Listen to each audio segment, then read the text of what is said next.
Hey, welcome back. On today's episode, we're gonna just briefly highlight the recent government shutdown. And I know some of you are probably just sitting there thinking, well, didn't they just manage to reopen? Yes and no. Technically, all they did was postpone what was shutting them down, which, in their defense, is quite smart. But at the same time, they're just gonna have to talk about it later. In my own opinion, the government should never even be shut down, period, ever. Both sides should end up compromising in order to avoid the government ever shutting down. However, in recent decades, Congress cannot, neither side, whether Republican or Democrat, neither side will bend the knee to the other one, which is a real problem because democracy is built to make one side, or really both sides, bend just a little to compromise in the middle. But if they aren't willing to compromise, it only affects the speed at which government is going to flow. Now, this was caused, I believe, and I'm not claiming any facts here. From what my understanding is, this was caught the government shutdown because of DACA, which is something with immigration that I don't really want to try to explain on this. But I really think personally they should have stayed open. They should have come to terms well before the deadline, but for some reason they can't. And I mean, I don't care what your political party is. I'm not going to blame a single party or a single person, but they should have been able to cooperate and they should have been able to get the budget done, but they didn't. And I mean, for me, the way I look at it, if a person in real life has a deadline to get something done and they don't do it in their normal job, they will be punished in some way or another, which can be firing.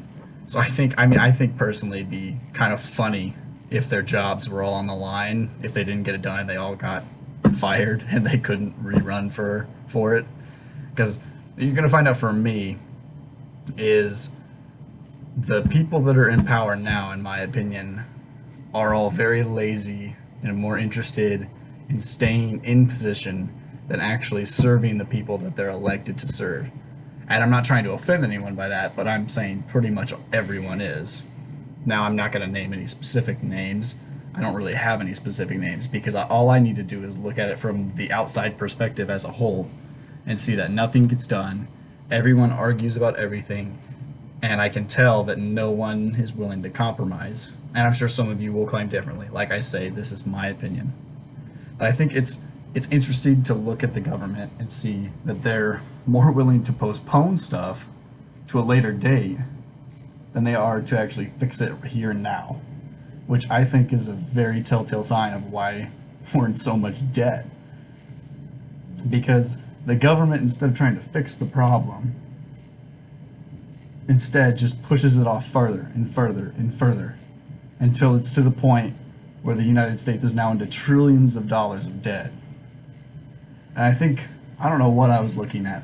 I was looking at like the richest people in the world or something, and I think it was the top 10 or so, don't quote me on this, the top 10 or so richest people in the world, even if you combined all their wealth together, that wouldn't even pay half the US debt. Now, I'm not saying the US is the only country with debt. Every country pretty much has debt at this point, which is also kind of mind-boggling, but that's besides the point. What I'm saying is the government shouldn't postpone things that they're doing. They should do it here and now, and they should put on their big boy pants, and they should compromise, because that's how a democracy works, is when sides compromise. When they don't compromise is when the integrity of the system is breached. And I don't even want to get into the corruption that everyone knows exists in government on this episode. But to me, they should have solved the problem before postponing it, because postponing it just pushes it back. Yes, I get it. They wanted to reopen the government now. That makes sense. I understand that. And I know they said they wanted to get a new bill together in the 3 weeks, I believe, before it comes up again. But I mean, I think they should have known that this was going to be an issue, and I think they should have had a bill ready, and it should have been done before the deadline even happened. I mean, no one can argue that procrastination is bad. I mean, I'm a college student. If I procrastinate, that's a late night that I don't want to stay up. So I mean, I just think that they're not setting a very good example for their own country by postponing something so important.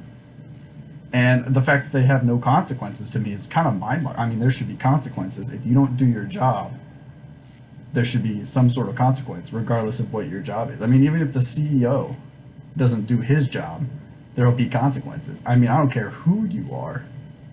There should be consequences for you not doing your job. Because if not, well then, why do your job? Which I think is why, in my own opinion, they aren't doing their job very well, is because they don't have any consequences. I believe we should incentivize them to do their jobs correctly, to serve the people that they were elected to serve in the best interest of the people, not necessarily their own ideas or beliefs. And I don't think that they should renege on what they said earlier when they were running. I have a lot of respect for someone who says something in the campaign and then will carry it out when they're actually in office. But a person who doesn't carry out what they said loses all my respect. But to recap, I think the government should have finished this way before now and should not have even had the opportunity to postpone. And I think there should be some sort of consequences for someone who doesn't do their job. I mean, I think we can all agree on that. If you don't do your job, well, there's got to be some sort of consequence. But that'll wrap it up for today. You guys have a nice day. See ya.